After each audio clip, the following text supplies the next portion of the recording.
I'm Buma, and I'm from the Democratic Republic of the Congo, which is in Central Africa. You know how Africa is like this, and the Congo is right here in the center? So, yeah. I've been living in the US for 4 years now, and I went back home last year, but I'm back here studying, of course. As you can tell, I am albino. And growing up as an albino in Africa was pretty tough because not everybody knows about albinism. So I used to be discriminated against.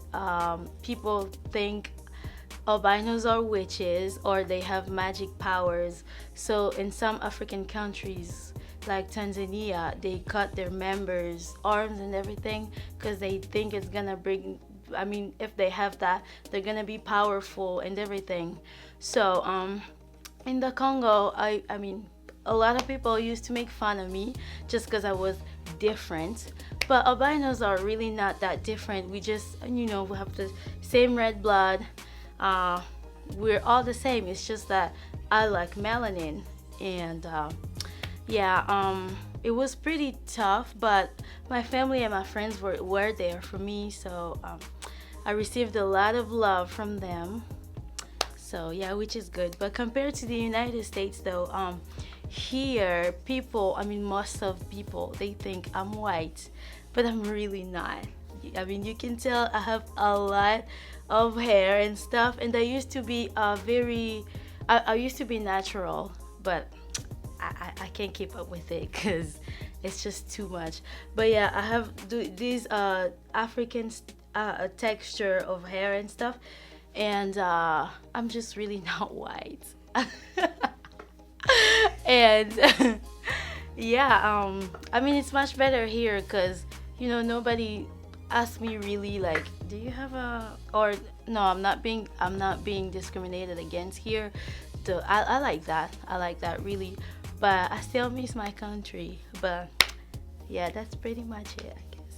So I study community health promotion at Illinois State University.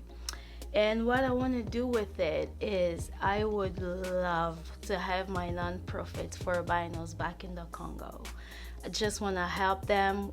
I would like to bring the insurance style back in the Congo because we don't have that. So if I try to bring those insurance, they can have eye care for cheaper or even for free, and they can see a dermatologist. I would love to have my non-profits for albinos and even help those in other countries, but in Africa, because that is just not good. It's just not good because people are undereducated, so they discriminate against because they're undereducated. So everything that goes with albinism is you just lack melanin, like the pigment that gives color to your skin. You don't have that, and you lack it in your eyes. You can't see properly, so you need glasses, and you just don't have colors. Even if in your hair it's all blonde, but there's different types of albinos. I mean, there's white albinos. Their hair is just really really white, and I just love it. It's just white as my eyebrows, if you guys can see. But yeah, and there's black albinos, and our hair is pretty, I'll say, yellowish. And yeah, there's Asian albinos, Indian. You guys can find us everywhere. But there's just different ethnics of albinos, and I'm a black albino. So yeah, yes, I do have to stay out of the sun because as I said, I lack melanin. My skin is very unprotected from that, so I can't mess with the sun because I'm at a higher risk for skin cancer. So if I feel less African than others here, I actually don't, because I'm actually more African. Because most Africans here, they don't know their origins. They just know that I'm African. But I know where I come from.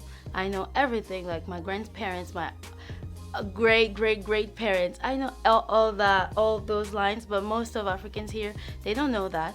So I'm better than them. But yeah, for most of Africans, I'm just no. I can't even say the N word. I try not to, even if I know I'm a black albino and everything. Yeah, I just don't want to frustrate them, or I don't want to get beaten up. So yeah. My little brother is albino as well. I'm in a family of four children, two black, normal, I guess, and two albinos. My little brother and I. I think what causes it is just genes, I think. So my parents are carriers, I would guess. So that's why we were born like that. So there's two types of albinism, but I just know it in French. So there's cutané, albinisme cutané, and oculocutané albinism.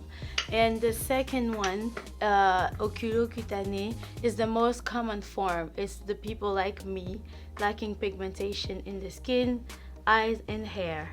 So that's the most common form. So yeah. My life at school here in the US compared to the Congo, I would say in the Congo it was pretty hard. Like there's no special accommodations over there, and I would like to bring that too. So yeah, there's no special accommodations. What I would do is my neighbor, because we sit two by two in a school desk, we sit two by two, so my neighbors would write down. She would be like my note taker, so she would take the notes and then give me her copybooks later. Or yeah, there's this, and then I could bring a chair in front of the board at school and start writing down from there because of my vision problems.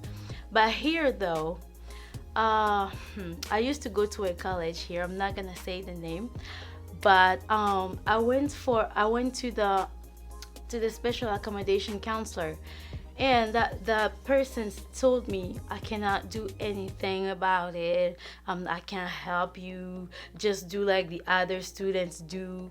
And I cried so much because I couldn't do better at school because of that. Like, please just help me. But yeah, now here at ISU, I discovered the special accommodation, and I get to have the PowerPoints, I get to have a note taker, I get to have there's this application where you just download your books and it's gonna read it for you, since you can't really read because of your eye problems. So yeah, it's definitely much better here in the US with those special accommodations. So if I have to prove that I'm black or not in the Congo, no, definitely not, because as you can tell, in Africa there's not a lot of white people. And no, I don't need to prove that I'm black. They know I'm black. I just like pigmentation. And here though, yes, I do have to prove it sometimes, because if I'm like that, they're definitely gonna think that I'm white, especially if I turn my back on the people. So you won't tell. But if I'm wearing braids or wigs, that's kind of like a proof that I'm black, because by my body you can't tell that I really am black. But yeah, you have to sometimes they hear my accent, even because I'm originally a French speaking person. So yeah, they can tell by my accent that I'm not from here, and my hair texture when I wear wigs or braids. So yeah, sometimes here in the United States you have to prove it. Yeah. If I have to give an advice to people with albinism, I would say love yourself and put God first. Because what I am today, it's mostly because of God. I used to lack self-confidence. I used to be hurt all the time. But when I received Christ in my life, I became this great person. I know who I am because of God. I know who I am because of the Bible. So know yourself in Jesus, and He's gonna reveal you your real identity. And love yourself, because you're a great creature as God created you. He never makes mistakes, never. So yeah, a lot of God and a lot of self-love. So thank you for watching me. Whenever you see an albino near you, just hug them and tell them they're beautiful. They're not different. They're just like you. So love them and be good to each other.